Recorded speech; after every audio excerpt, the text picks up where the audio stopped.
Antares is unable to contact Tarnak and wonders if he has been betrayed. He questions Genu if cutting off communication is part of his scheme and suddenly launches a breath attack. He warns Genu that he will kill him for this. Genu is momentarily stunned by the intensity of the flames, and the attack melts the entire area. Antares searches for Genu and notices a shadow carrying him. Genu summons his shadows, and a large number of them charge at Antares, and Antares prepares himself for battle. Meanwhile, the scene shifts to Liu Jigang, who slices a giant into pieces with a single attack. Liu Jigang grows confident that he can handle the giants. He recalls how difficult it was the last time when he fought giants at sea. He senses a large amount of mana in the air and guesses that hundreds of thousands of hunters are fighting countless magic beasts everywhere. Liu Jigang notices the mana waves coming from Genu and Antares' battle and remarks that the magic power is so intense it feels like his entire body is being pricked even from a far distance. The scene shifts back to the battle, where Antares uses his flame magic to destroy all the shadows with a single attack. Antares realizes that the Shadow Monarch has sent his main army to attack Tarnak and is fighting him with weaker shadows. Suddenly, Antares sees a large blue portal and wonders if Genu is trying to escape. Antares decides not to let Genu get away and dashes toward the portal. He is surprised to see a large number of shadows and finds Tarnak killed by both Belian and Beru. Antares ignores Tarnak and realizes that the Shadow Monarch defeated him by distracting him. He acknowledges it as a good strategy, but grows frustrated with Genu's indirect attacks. Yogamont opens a large number of gates, and Antares dismisses Genu's plan. He declares that he is not chasing Genu and summons a countless beasts that pour out of the gates. Antares explains that Genu has miscalculated his plan and boasts that he can summon as many magic beasts as he wants through the gates. He claims that this misjudgment will cost Genu his life. However, Genu smirks at Antares and suddenly cancels his summons. Antares is confused and wonders why Genu has canceled his summons. He assumes that Genu is giving up after realizing the overwhelming difference in their powers. Genu looks up at the large number of beasts and closes his eyes. Suddenly, Antares is shocked as Genu uses the power he gained from absorbing the rune stone of Dragon Kamish. The rune stone grants a special power that is the worst enemy of the dragon army. A single roar can incapacitate everyone and plunge them into despair. The skill called Dragon Fear stops all the dragons in midair and even incapacitates Yogamont. Antares is in disbelief that the roar has frozen a monarch and rendered him incapable of moving. Genu implements his plan and grabs Antares using his Shadow Exchange skill to transport them to his island. Antares realizes that Genu orchestrated everything for this single moment and questions about the location. Genu reveals that the island is on the opposite side of the world from where his army is. Antares is impressed by Genu's strategy of bringing him to a remote place, as an all-out war would drain his mana, and this way Genu has the advantage. Suddenly, Antares notices a castle and asks if it belongs to Genu. Genu becomes slightly flustered by the question. Antares comments that the place is unimpressive and remarks that a monarch's residence should be far more massive. Genu draws his dagger and confidently declares that the castle is the perfect place to kill the Monarch of Destruction. Antares understands Genu's plan and realizes that the fight is about whether he can last until his army finds him. Antares uses spiritual body manifestation and transforms into a massive dragon. In response, Genu summons his shadows. Meanwhile, the scene shifts to the Federal Bureau of Hunters Association. Selner looks outside and sees flames erupting from the building. Brennan reflects on the turbulent waves of mana spreading throughout their country and acknowledges that everything Genu said has come true. He worries about the future of the entire world. Selner reminds him that Sung Genu is not the only hunter fighting, and that countless S-rank and E-rank hunters have thrown themselves into the battle. She explains that the difference between humans and E-rank hunters is that E-rank hunters are only slightly stronger than normal humans. E-rank hunters can strengthen their armor and weapons using mana and are aware of the small contribution they make to the battle. She adds that E-rank hunters can kill one beast, while D-rank hunters can kill 3, and C-rank hunters can kill 10. She notes that even though S-rank hunters can kill thousands of beasts, they will eventually meet their end and join the countless stars in the sky.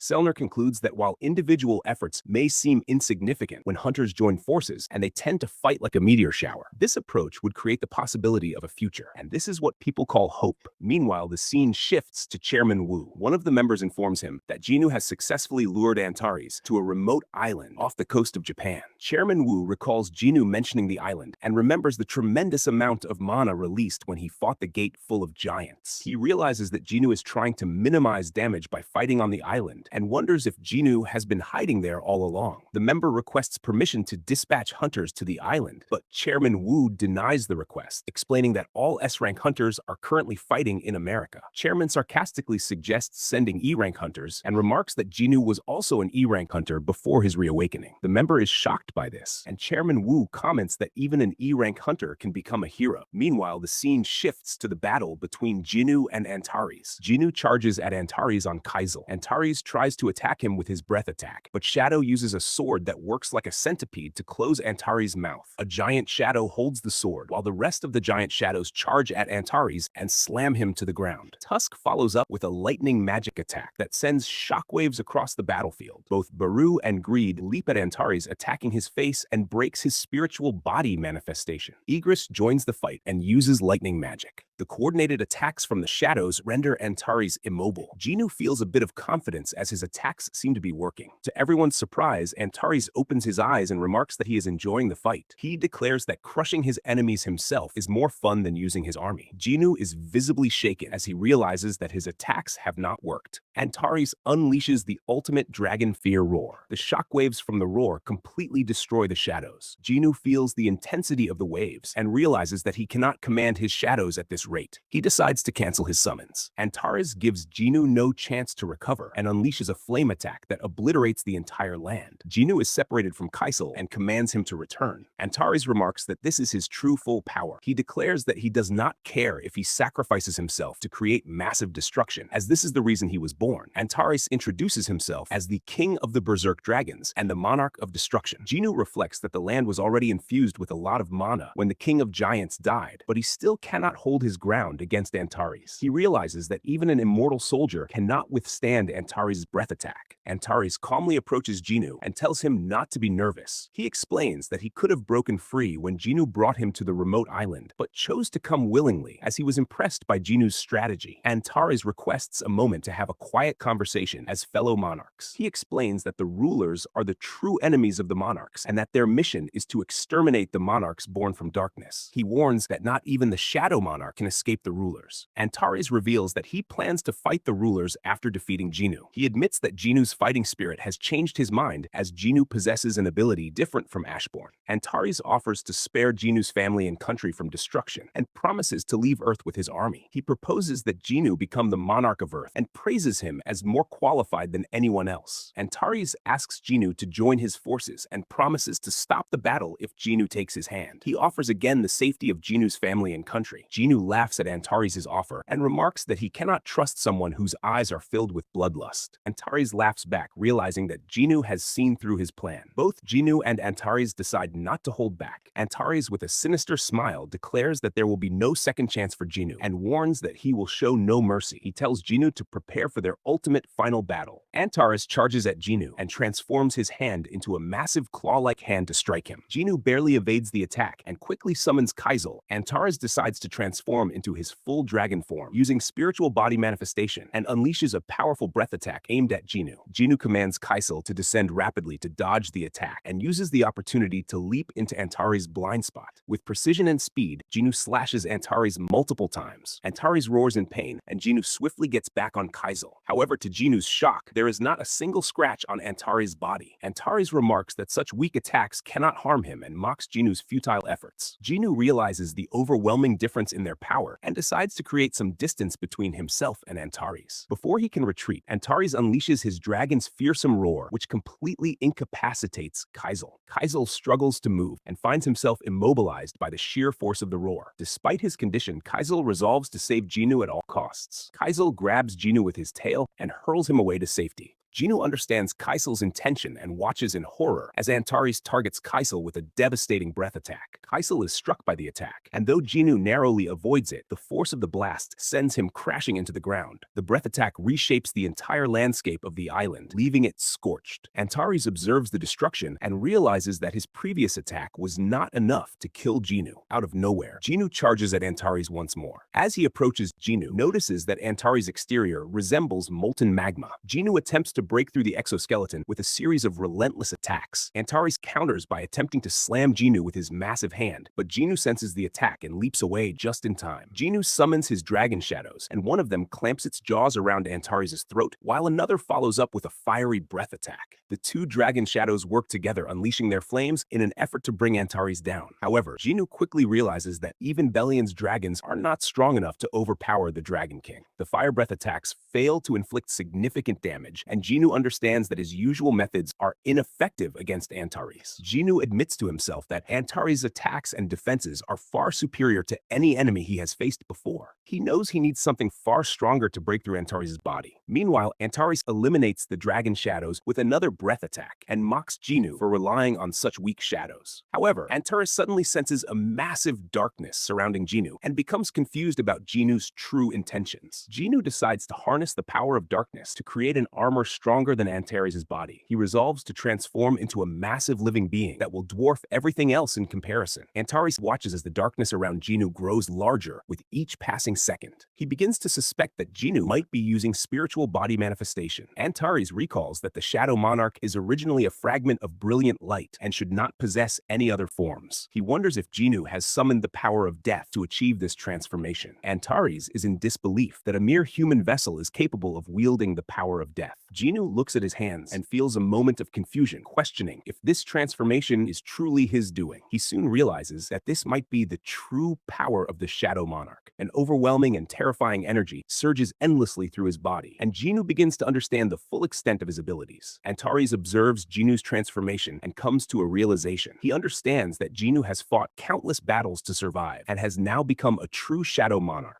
Antares finally grasps why Ashbourne chose to pass his entire power to Genu. Recognizing the threat to his survival, Antares decides to end the battle with a single decisive attack. He unleashes his most powerful fire breath attack, aiming to obliterate Genu. In response, Genu counters with his own attack. The two forces collide, and Genu's attack nullifies Antares' breath attack and strikes him directly. The impact causes Antares to scream in pain. Both Genu and Antares charge at each other in their final forms. Their immense power shakes the battlefield as they prepare for the ultimate clash that will determine the fate of the world. Antares attempts to strike Genu, but Genu effortlessly blocks the attack with a single hand and counters with a powerful punch to Antares' face. Antares screams in pain, and Genu follows up with another attack. However, Antares grabs Genu with his massive jaws and hurls him away. Genu crashes to the ground, but quickly senses another attack coming. He barely dodges the breath attack, but his hand is caught in the blast and evaporates instantly. Genu summons a sword forged from darkness and charges at Antares with determination. Antares retaliates with another breath attack, but Genu blocks it using a shield created from his darkness. Genu slashes Antares with his sword, but Antares counters by smashing him to the ground with his tail. Antares flies to the air and conjures multiple fireballs, which he hurls at Genu. The attack devastates the ground, but Antares suddenly senses danger. An arrow made of darkness pierces through the air and cuts into his wing. Genu summons more arrows and fires them at Antares in rapid succession. Antares counters by unleashing his fire breath attack. The arrows and the breath attack collide in midair and wrestle for dominance. Eventually, Antares' breath attack overpowers the arrows and strikes Genu directly. The impact shatters Genu's final form completely. Genu is left exhausted and realizes that maintaining his ultimate power is incredibly draining. Antares reverts to his normal form and offers Genu one final chance to join his side. Genu uses reinforcement to boost his defenses and confidently rejects the offer. He declares that he would never align himself with a monster.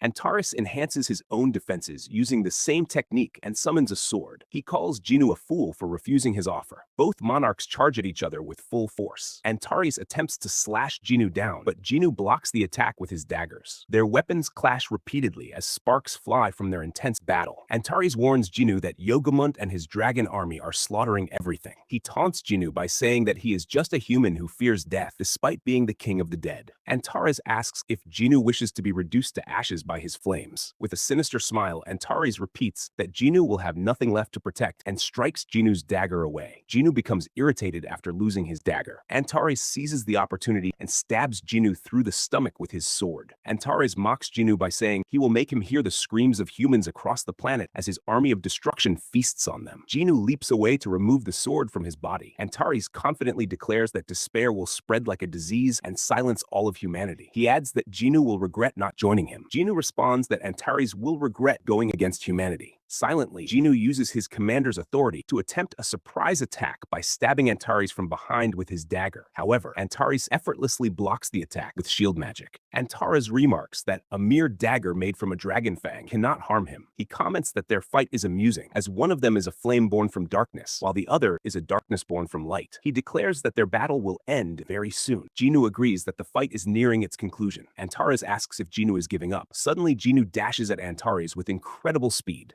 Antares prepares to slash Jinu and confidently states that he does not need his army of destruction to defeat him. He claims that he will raise the morale of his forces by beheading Jinu. Jinu questions if Antares is unaware of the fact that the sun will always cast a shadow. Jinu summons all his shadows, which swarm Antares and immobilize him. Antares furiously warns that he will rip Jinu to pieces and feed him to his dragons. He vows to make Jinu's death a perfect example of what happens to those who oppose him. Jinu brings out his father's dagger, and Antares suddenly sees both Sung Ilhuan and Ashbourne within Jinu. Jinu slashes Antares in half with a decisive strike and wonders if Antares can at least see his own end. As the attack lands, the sky shatters and several gates begin to open. Antares admits that he has lost to Jinu, even though it should have been impossible for him to be defeated. As he speaks, he notices a large number of rulers' soldiers emerging through the gates and becomes confused. He wonders how the rulers could send their army when there was no gate present when he first arrived on the island. Antares remarks that a tremendous amount of energy is required to connect the two realms and begins to understand what has happened. He recalls thinking that Jinu brought him to the remote island to avoid interruptions from his dragon army during their fight. Antares finally realizes Jinu's true intention. He understands that Jinu used the force of their clash to tear the space apart and summon his allies to the battlefield. He wonders how Jinu was able to communicate with the rulers. Jinu calmly explains that there's a way to contact the rulers through their vessels. Antares realizes that Jinu used the rulers' vessels to communicate with them and manipulated their fight to connect the two realms and bring the rulers' soldiers to defeat him. Antares accepts his defeat and praises Jinu for finding a way to win, even though he was supposed to lose. He admits that his failure to see the bigger picture has led to his downfall. Jinu asks Antares if he was the one who ordered the Monarch of White Flames and Rakan the Monarch of Fangs to attack the Shadow Monarch. Antares shockingly questions if the Monarch of White Flames told him that. Jinu responds by mentioning that Ashbourne wanted to send his regards to Antares and shows him a big finger. Antares becomes furious, but before he can react, a few rulers' soldiers stab him. As he falls, he sees the greatest fragment of brilliant light. Antares speaks his final words and remarks that the world is always covered in darkness and radiant light. He admits that he might never have stood a chance against the Shadow Monarch and declares that he will wait for Jinu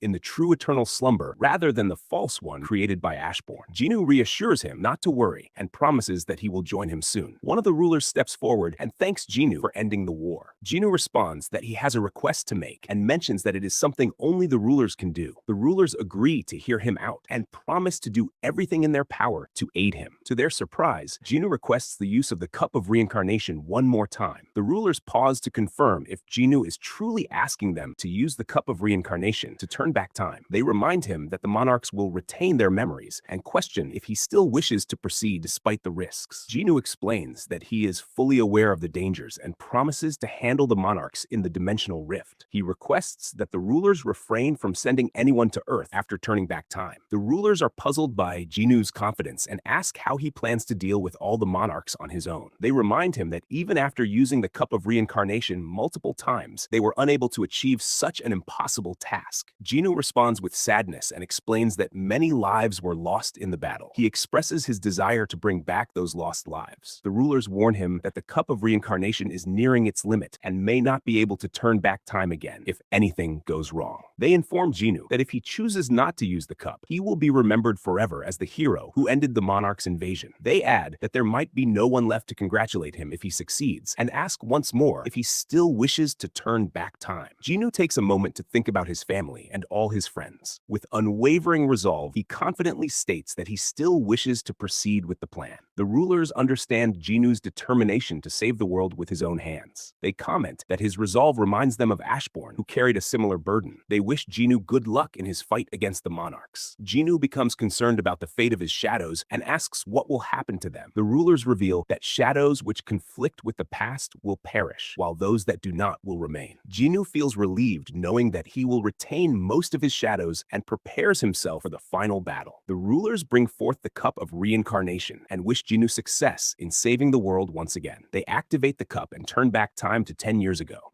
A bright light begins to cover the entire Earth, and Jinho is busy with his phone, completely unconcerned about the light. Jinwoo's family and manager Wu are confused as they watch the strange phenomenon. Liu Zhigang observes the light with curiosity, while Thomas Andre remains focused on killing the magic beasts and pays no attention to the light. Cha Hain and Choi Jongin are shocked as they witness the brightness, but Baek Yoonho seems indifferent and does not care much about it. Suddenly, the scene shifts to Jinwoo's apartment, where Jinna is trying to wake up her brother. Jinwoo feels a wave of relief and happiness as he realizes his plan worked. He is shocked to see his father and calls out to confirm if it is really him. Sung Il-hwan responds that he should call him dad instead of father. Overwhelmed with emotion, Jinwoo starts crying and everyone is confused about why he is crying so suddenly. Jinwoo explains that he just had a nightmare and feels overjoyed to see his sister, his mother in good health, and even his father with them. Jinwoo understands that this is his last chance to set everything right and resolves not to waste this opportunity. He determines to change the future with his own hands. However, he decides to take a short break and enjoy the peaceful time with his family and friends as a reward for himself. Jinwoo is aware that the monarchs are preparing a giant gate across the sky to invade the Earth, but he chooses to enjoy the calm moments a little longer until the danger becomes imminent. One day, Jinwoo leaves a note on his desk, and his mother finds it. The note states that he has something important to take care of and will return once he finishes his business. His mother realizes that Jinwoo has left home. Meanwhile, the scene shifts to a battle between shadows and magic beasts. Beru swiftly slices off a beast's head, while Bellion creates a pile of beast corpses. The days in the world of darkness are painfully boring unless a battle occurs. After fighting most of the monarchs and defeating them, Jinwoo eventually encounters Yogamont. Despite some struggles, he manages to kill him. 27 years pass in the world of darkness as Jinwoo continues his battles. He finally reaches the end of the long war and realizes that only Antares and his army of destruction remain. Jinwoo feels fortunate that time on Earth moves at a slower pace and estimates that only 2 years might have passed since he left home. As he thinks about his family, he feels regret for not being able to explain his situation to them. Bellion informs Jinwoo that all of Yogamont's army has been destroyed. Jinwoo confidently declares that they will not lose a second time and uses his shadow extraction skill to raise more shadows. Meanwhile, the scene shifts to Antares, who is informed that Yogamont has been defeated. A dragon beast advises Antares to flee from Jinwoo, but Antares refuses. He states that he is tired of running and wants to face the Shadow Monarch in battle. Antares admits that he is impressed by Jinwoo's plan to use the Cup of Reincarnation to turn back time. Suddenly, Antares sees Jinwoo appear using his shadow exchange skill. Antares remarks that he once thought they would meet in eternal slumber, but now both of them are still alive, and one of them must die. Antares introduces himself and asks Jinwoo to do the same. In return, Jinwoo introduces himself and asks Antares if he has any final words. Jinwoo activates his reinforcement skill, and Antares does the same. Both monarchs dash at each other with full force. Jinwoo blocks Antares' attack with his dagger, and their armies clash in a fierce battle. The battlefield erupts into chaos as the Shadow Monarch and the Monarch of Destruction face off in their ultimate confrontation. An uproar begins across America due to the words of a certain fortune teller. She predicts that a god of death will descend upon Earth. Under normal circumstances, this prophecy would have been ignored, but it is delivered by Norma Selner, which makes it a significant issue. Selner warns that a god of death will arrive with a colossal army, and that running away is futile as no one can escape death. This event occurred 2 years ago after the Cup of Reincarnation was used. Selner suddenly gained a powerful skill that allows her to predict the future. Her predictions have come true on multiple occasions. For example, she foretold the death of the North Korean dictator, an airplane hijacking, and a stock market crash caused by a sudden increase in housing prices. Since then, Selner has become the center of controversy every time one of her predictions is proven accurate. Now, with her new prophecy, the entire world is in shock. The very next day, a black hole large enough to cover an entire city appears in South Korea. Selner's prophecy makes headlines across the globe. Suddenly, the gate cracks open and citizens are left in shock. Out of nowhere, the gate closes again and people begin to wonder as nothing emerges from it. However, Jinwoo has just used the gate to return to South Korea after defeating all the monarchs. An individual is waiting for Jinwoo and congratulates him on his safe return. The individual asks whether he should call him the Shadow Monarch and expresses confusion about why Jinu looks like a middle schooler. Jinu explains that people might be worried if they saw him with a full beard, as only 2 years have passed on Earth since he left. Jinu expresses his gratitude for having at least one person welcome him back. The individual praises Jinu for defeating all the monarchs by himself and remarks that he can still sense millions of soldiers following Jinu with every step. Jinu asks about the individual's business with him. The individual informs Jinu that he has a message from the rulers and requests to continue the conversation elsewhere. Jinu agrees, and they both go to an ice cream shop. Jinu orders a variety of ice cream flavors. The individual asks why Jinu chose an ice cream shop, and Jinu explains that he has been craving something sweet after spending so much time in the world of darkness. Jinu then asks about the ruler's message. The individual reveals that the rulers are thankful for Jinu's help, but are concerned about the impact of his powers on the world. He explains that Jinu's power is too much for Earth to handle, and that without mana, the planet would be fragile.